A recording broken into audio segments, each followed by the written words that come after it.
Welcome back to the Marvel Movie Minute, a daily podcast in which we explore the films of the Marvel Cinematic Universe 1 minute at a time. In this, our 4th season, we're looking at Kenneth Branagh's 2011 film, Thor. I'm Matthew Fox from theethicalpanda.com. And I'm Andy Nelson from the Next Reel Film Podcast. And today we're talking about minute 18, which begins with Heimdall warning our heroes and ends with them looking around at an icy, empty land. Once again, we're joined by Krissy, Lenz, and Nathan Blackwell from the Most Excellent 80s Movies podcast. And to you, I need to ask, other than the movies, what else is most excellent about the 80s? Music. Absolutely. The music. Mm-hmm. God bless the synthesizer. And the sexy saxophone. Oh yes. The saxophone, the punk saxophonist of the Lost Boys is one of my endemic 80s memories. So, Yes. All right. And we'll get back with a lot more discussion about this particular minute of Thor right in a moment. We just have so much fun doing this show, talking about Thor, talking about everything up to this point. There has been so much interesting conversation and interesting things to learn about these movies as we progress. We have a blast doing it, and we love providing it free of ads that you don't want to hear. But all of this does take time and cost money. Consider signing up to be a member for the season. Membership is just $5 per month, or you can get a discount if you join at the annual rate. Members get bonus content, early access to shows, access to live streams, stickers, and more. Learn more at truestory.fm/Marvel Movie Minute. Let's just jump right into Heimdall's oath, because we hear him very clearly state that until now it seemed like he's very supportive of this, but now he's just reminding them if opening the Bifrost again to let you back in would threaten the realm, would threaten Asgard, he's not going to do it. I don't know. He's like helpful, not helpful. And that's, it's kind of a funny thing. But I guess, and maybe this is also just his way of kind of, I mean, we talked about in the last minute how when Thor pretty much demands that, we're going and, but don't tell anybody. And then they all walk on by without kind of confirming with Heimdall that he's giving the thumbs up. Maybe this is his way of saying, "Is that cool?" It's like they're borrowing the car. Yeah. And it's the uncle that's always been kind of tough on them, realizing that they're old enough to drive. And I was like, all right. Right. But if you're not back by 9, I'm locking the gates. Yeah. Like, seriously. Yep. And I'll say I didn't have anything to do with it. Like, it's like he's basically totally like disowning any responsibility for anything he's doing here. Yeah, I mean, and I think also we're kind of getting a sense that, like, this isn't like beam me up, Scotty. He's kind of saying that if the Bifrost is open, anyone who's there with you is coming along too. And so I kind of get what my impression of what he's saying is all of that, but also some element of, okay, yes, I want you to go there. I want you to investigate. I want you to talk. But if you wind up with 50 angry frost giants chasing you, I can't let you in because they're going to follow you along, Yeah. Mm-hmm. I do then love... go ahead. Which they obviously didn't know until now. Thanks for some exposition. Right? It's like Giant Gimli is like, oh, can't you just leave it open for us? Wink, wink. Right. Oh, that guy. Yeah. At which point we get what I describe as Chekov's full power of the Bifrost.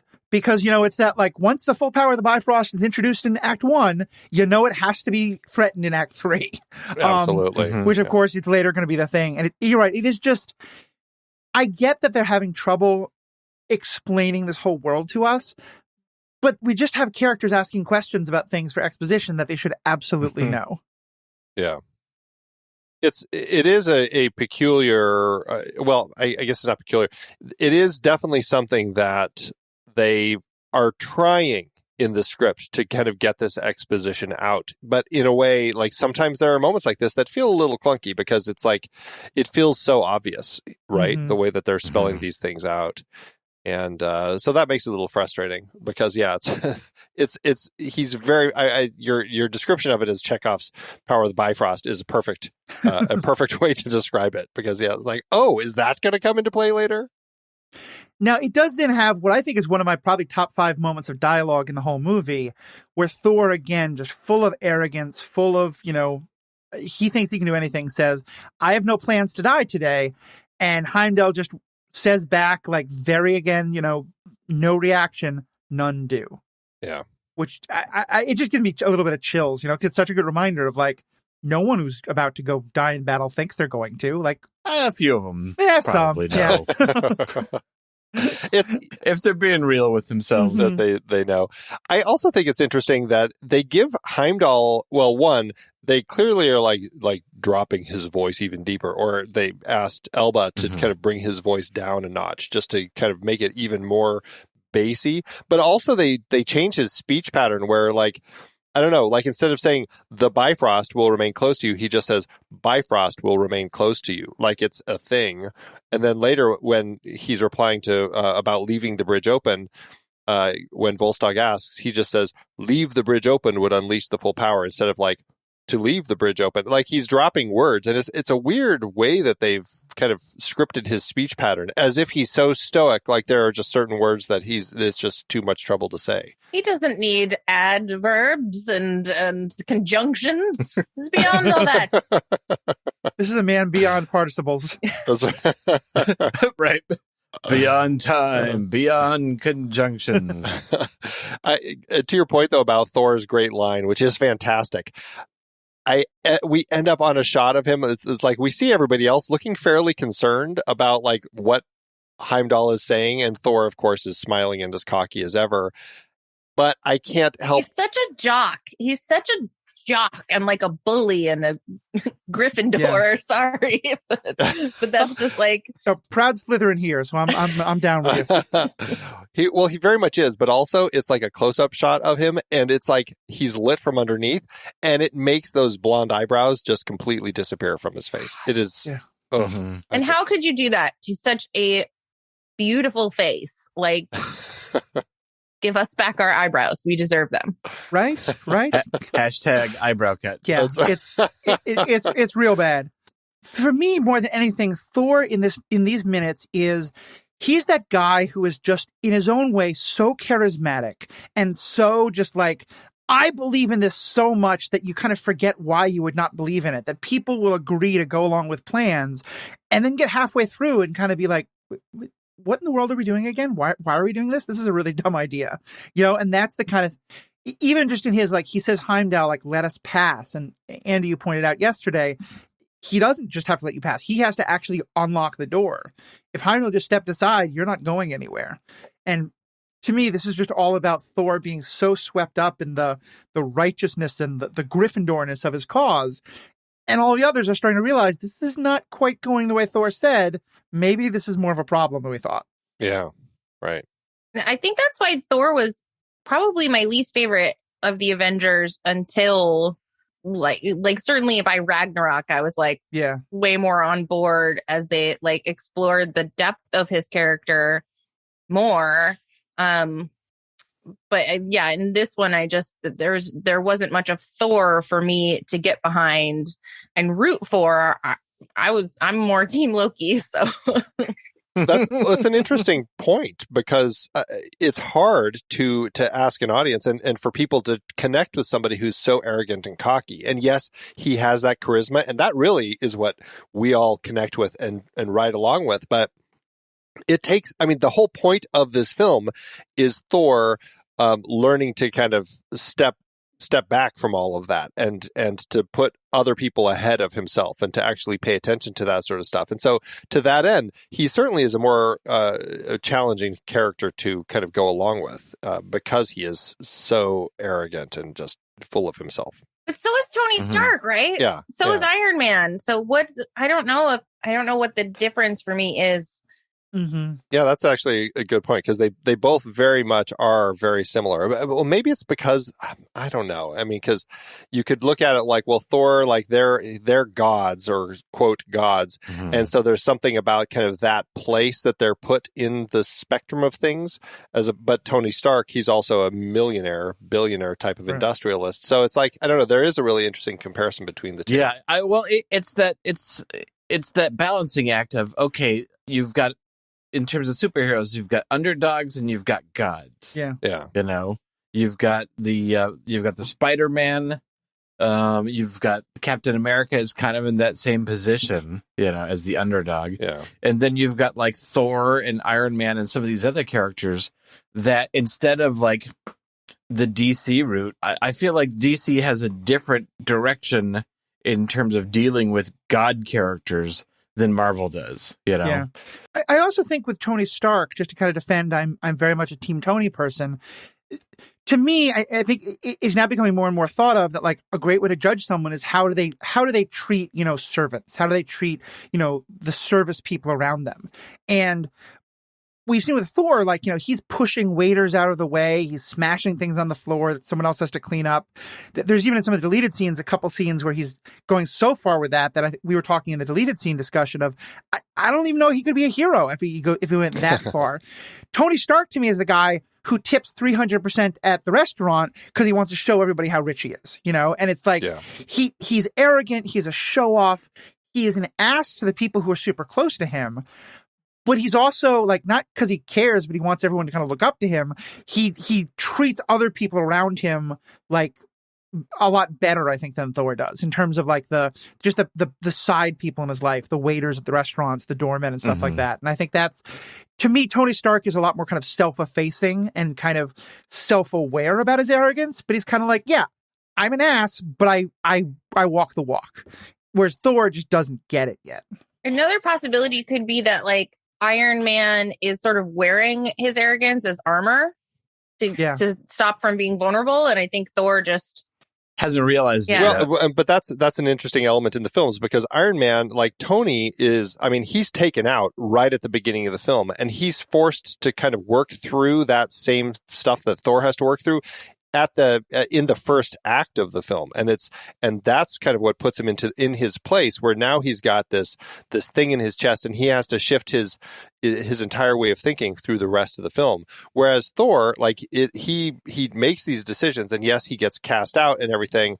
So I guess there is that, but I just feel like there's a longer journey for Thor to kind of actually have those things click in his head than it takes for Tony.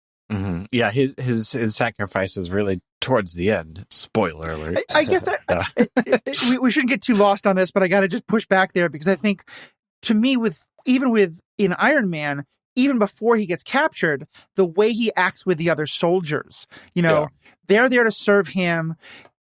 They're beneath him in a lot of ways. He's teasing them and he's having fun with them, but he's still really trying to relate to them, So that's just kind of one thing I'll say that I think there is a difference even before they have their fall, but I think you're also very true. Yeah. And I mean, to your point, we don't see like when in the deleted scene when that waiter or whoever he is servant comes up with the goblets of wine to give to Thor and Loki, and then Loki tricks him and turns the wine into eels and he drops them on the floor. Thor has no comment to the guy there. He doesn't even talk to the guy there. Like there's nothing. Yeah. He just says, "What a waste of good wine" to Loki, and it's as if that person doesn't exist. So I think that there is something there. Like Thor just doesn't see anything. It's very much that royal viewpoint of everyone else is beneath me that Thor carries. Summary of it all: tip well, everybody. That's how you know if we're a hero or not. Right. So it is interesting also in that shot.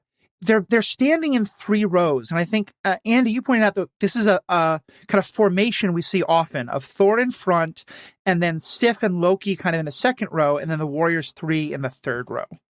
Yeah, they and honestly, like from the time they leave the palace on their horses, when they're walking up to Heimdall, when they're standing here at the Bifrost, and even when they get to Jotunheim as they're walking around, they're always going to be in this position, and it's strange. And I'm not sure if that is something that is like, is there a militaristic reason why they kind of stand in that kind of pattern and with those particular people in those rows? I don't know, but I do find it interesting, and we're certainly going to see that more as we kind of continue this journey to Jotunheim. I mean, I guess in D&D terms, like you've got your really strong barbarian type at the front, you've got three kind of fighter types at the back, and then Loki to me is like a DPS character, lots of damage, very squishy. Sif, I think, would be another warrior, but maybe she's more of like the ranged fighter or something, Could be militaristic, who knows? Yeah, right. Mm-hmm.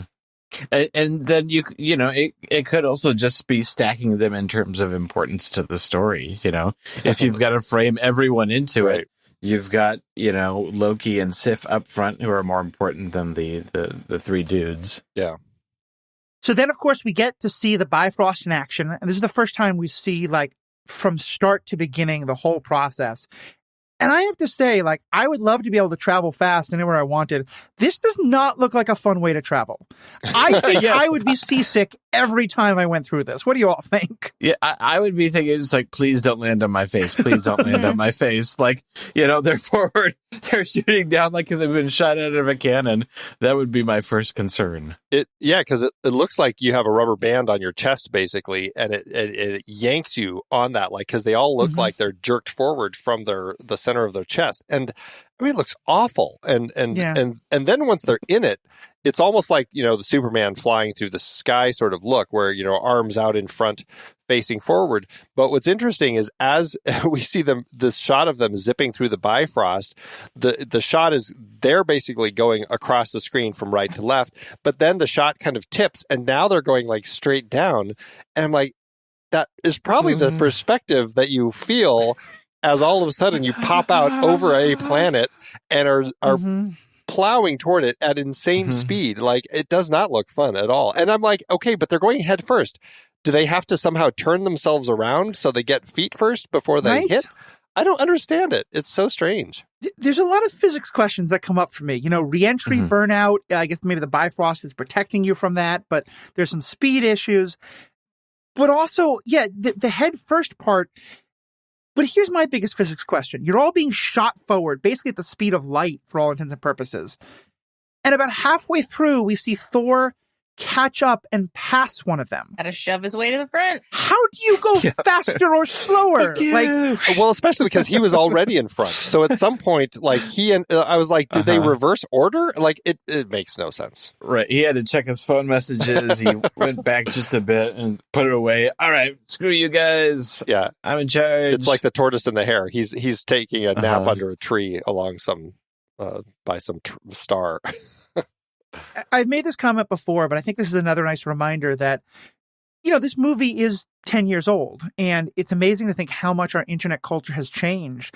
There have always been people who will watch a movie like shot by shot and point out the inconsistencies, but I think that's become much more of a thing since this movie was made, and I had the impression that if they made it today, you'd have people in the editing who were like, wait a minute, this doesn't make any sense. What's happening here? And would show them like flipping around at some point or, show why they land the way they do. Yeah, it's a very, but it's fun. I mean, and I think that's the thing that I do enjoy about it. And I wonder if they did stuff like when they pop through over Jotunheim, and Thor is like, at this point, he's the third. He was first.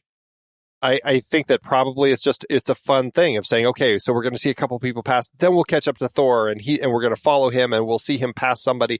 It's probably just all for visuals. Like from the filmmaking perspective, my guess is like, let's just have some action happening in there just to kind of keep people's interest. And that's the thing is because I'm pretty sure when I watched this in the theater, I wasn't thinking about, well, wait, how did they crash? Or what's I was just like, oh my God, that looks so cool, Yeah. Oh, yeah, absolutely. Yeah. It's the buy-in, it's the suspension of disbelief. Like there's it's the old, well, how does the speeder actually hover when it's turned off? And George Lucas's answer is anti-gravity paint. Yeah. It's like, come on. That's the thing that upsets you. Yeah. Turn off your science mind and just enjoy a good show. Yeah, exactly. It is. As I look at this again, though, now I'm thinking that they do reverse as they pop through, like, because when we see the person that Thor passes, that person is holding a weapon. And the only person that we have seen holding a weapon at the point when they get sucked into the Bifrost is Volstagg, who's holding his axe. And so maybe what's happened is they pop through almost like in a reverse order. And now Thor is like working his way back to the front because, as you said, Krissy, he just has to be the one in front, right? He's doing the doggy paddle through the Bifrost. Through light speed. He's doing light speed plus one. Well, and he's got Mjolnir out in front, too. So maybe I gotta beat you guys. He gave Mjolnir a little spin before he hopped in so he could go a little faster. Oh, yeah. So maybe all of them are just being, it's the difference between the people who are just standing on the escalator versus the person who's walking up the steps of the escalator. He is taking action within the Bifrost. That's right. So they do crash land. And I have to say, the Bifrost doesn't seem to be a very subtle way to make your approach. It's this brilliant flash of light. There's this huge dust cloud. There's no subtlety at all. They've failed their sneak rolls across the board. And now at least Thor's looking around. I feel like this is the first time where he is starting to have a little bit of, what did I get myself into? Did you kind of get that from his look at the very end? Yeah, he's kind of like, ew. Mm-hmm. Jotunheim's gross. Well, it makes you wonder, has he been here before? My sense of the story is he had that tale that Odin told him and Loki when they were kids in front of the casket of ancient winters down in the vault. And my sense is that there's been this truce between the frost giants and the Asgardians, but perhaps they're not moving back and forth between each place, as though this might be the very first time he's actually seen the planet. That's certainly my sense. And we'll talk about this more in the next minute, but my sense is that till now he's only heard about it in stories. So he has this image in his mind that he'll land and immediately the enemies will come forth to be slaughtered. And he's just not, this is not, it's that you've dreamed about this all your life and now the reality is hitting you and it's just not what you expected. Well, and also, I don't know what sort of tales have been told of Jotunheim other than what he heard there, but we saw when the Einherjar guard kind of took the casket, it almost looked like it was unplugging from the planet in an odd way. And as they're coming down on the Bifrost, we see that there's pieces of stuff all around this planet, which I believe the intention is to make it look like the planet is kind of falling apart because it no longer has that ice power that it had been using to kind of keep going. And so perhaps also when Thor's looking around, he's realizing this planet's not in great shape. I thought it was a nice, at least a frozen planet, but a nice one. But everything is falling apart here. Oh, these poor people everywhere. Well, because such a prince. His whole argument has to be that Jotunheim is just on the edge of conquering Asgard, because that's what justifies what he's doing. And if Jotunheim is this poor, broken place where they can't even take care of themselves, let alone invade his home, now he looks like more of a bully, going to beat them up instead. And so I think in his mind, Jotunheim has to be super powerful so that he can win honor and glory by defeating them. Mm-hmm. So anything else about this minute that grabs us? What I love about it is that we really get to see a full trip through the Bifrost and kind of get to, because we had a very little hint of it, at least seeing it from kind of Midgard's perspective of what looked like a tornado arriving. We saw just from space, when Odin traveled through it from Jotunheim back to Asgard. But this is the first time where we really get to see it. We get to see the people in it.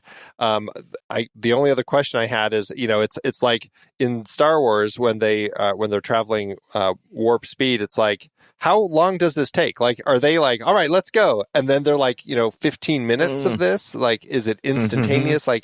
Or is it an hour? Depending on how far it is, I don't know. It seems like it could be a pretty boring trip. Got to bring something to read. Right. And then the only other thing that I wanted to point out is I don't know why I'm becoming obsessed with Sif's hood that she wears, because it looks like a really interesting hood that actually has a hole for her ponytail in the back. It's this big draping hood, but then it's got and you can really see it kind of toward the end of the minute after they've landed. It looks like kind of a triangular opening in the back where her hair is allowed to kind of blow out, which I've never seen in hoods before. But that at least is a nice nod to the mythology, because I think we've mentioned before in the myths, Loki cuts off her hair, and it's this moment of great anger for her because of how much she loves her hair. And so she winds up having the giants, the dwarves, build her the world's best wig that's ever been built. And it continues to be something that she's thought to be very proud of. And so in that, it is kind of a nice idea that she would be okay, I'll be a warrior, I'll be badass, but you're still checking out the hair. I'm not covering that. So true. And I just also, to that point, what can't the dwarves build? As long as the star is fired up, that's all they need. Stuff made out of wood. Yes. They sucked that. Very true. All right. Well, thank you both as always. If people want to get like a real good sense of the 80s movie podcast you do, are there a couple of episodes you'd recommend? Like check out this to get like this is the perfect first taste of your podcast? I think the Goonies episode is a lot of fun. That's what I was going to say too. I love the Goonies one. Yeah, and that was relatively recent. It was within the most recent year. It was during a pandemic. It was. Yeah. Awesome. The most recent one, at least. Well, definitely check that out. For those, by the way, who are curious about my own stuff, I do a couple of podcasts on the Stranded Panda Podcast Network. I do the Superhero Ethics Podcast and the Star Wars Universe Podcast. And of course, also on that podcast is the MCU Cast, which if you really want to have another way to dive into Marvel, they don't do kind of the deep dive minute by minute there, but they do kind of reviews of every movie, every TV show. A lot of great discussion. Please check all that out, as well as check out the Stranded Panda chat group on Facebook. So thank you all so much for being a part of this. Thank you to the fans, and have a great day. Until next time, true believers.